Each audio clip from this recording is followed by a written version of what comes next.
पांडवों के गुणों की जितनी भी प्रशंसा की जाए वो कम है। सभी पांडव महान योद्धा और उच्च चरित्र वाले व्यक्ति थे। साथ ही सभी में कोई ना कोई विशेष गुण अवश्य था।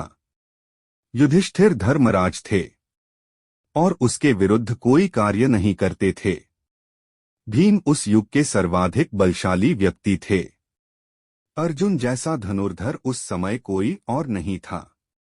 नकुल उस काल के सर्वाधिक सुंदर व्यक्ति थे और सहदेव की भांति सहनशीलता विश्व में किसी और के पास नहीं थी। लेकिन इसके अतिरिक्त सहदेव के पास एक ऐसी शक्ति थी जो किसी अन्य पांडवों के पास नहीं थी। वे त्रिकालदर्शी थे और भूत, वर्तमान और भविष्य में होने वाली घटनाओं का पूर्ण ज्ञान रखते थे। लेकिन उनकी ये शक्ति जन्मजात नहीं थी, बल्कि ये उन्हें अपने पिता के आशीर्वाद स्वरूप मिली थी।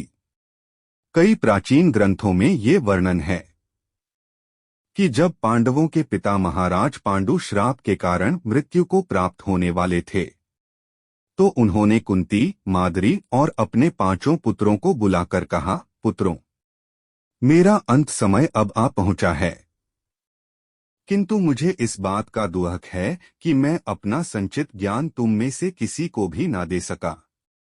मेरी मृत्यु के पश्चात ये सारा ज्ञान व्यर्थ हो जाएगा। मेरे पास अब अधिक समय नहीं बचा है। इसीलिए तुम में से कोई मेरे मस्तिष्क को भक्षण कर लो ताकि मेरा सारा ज्ञान तुम्हें मिल जाए। पांडव वैसे ही अपने पिता की स्थिति देखकर शोक में थे। उस पर इस प्रकार का कार्य करना है, ये सोचकर ही 5 कांप उठे।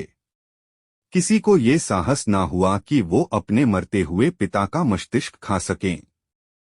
किसी भी पुत्र को अपनी आज्ञा पूर्ण ना करते देख पांडु बड़े दुखी हुए और गहरी निःश्वास लेते हुए अपनी मृत्यु की प्रतीक्षा करने लगे। अपने पिता को उनके अंत समय में इस प्रकार दुखी देखकर अंततः सहदेव इस भीषण कृत्य को करने के लिए आगे आए। उन्होंने पांडु के सर के 3 हिस्से किए। पहला हिस्सा खाते ही सहदेव को भूतकाल में हुई सारी घटनाओं का ज्ञान हो गया। दूसरा हिस्सा खाते ही उन्हें वर्तमान और तीसरा हिस्सा खाकर उन्हें भविष्य की सारी घटनाओं का ज्ञान हो गया। इस प्रकार अपने पिता के आशीर्वाद से सहदेव त्रिकालदर्शी बन गए। त्रिकालदर्शी होने के कारण सहदेव को महाभारत के होने वाले युद्ध और उसके विनाश के बारे में पहले ही पता था। फिर सहदेव ने इस युद्ध को रोकने का प्रयास क्यों नहीं किया? इसका कारण ये था कि श्री कृष्ण ने सहदेव को ऐसा करने से मना किया था।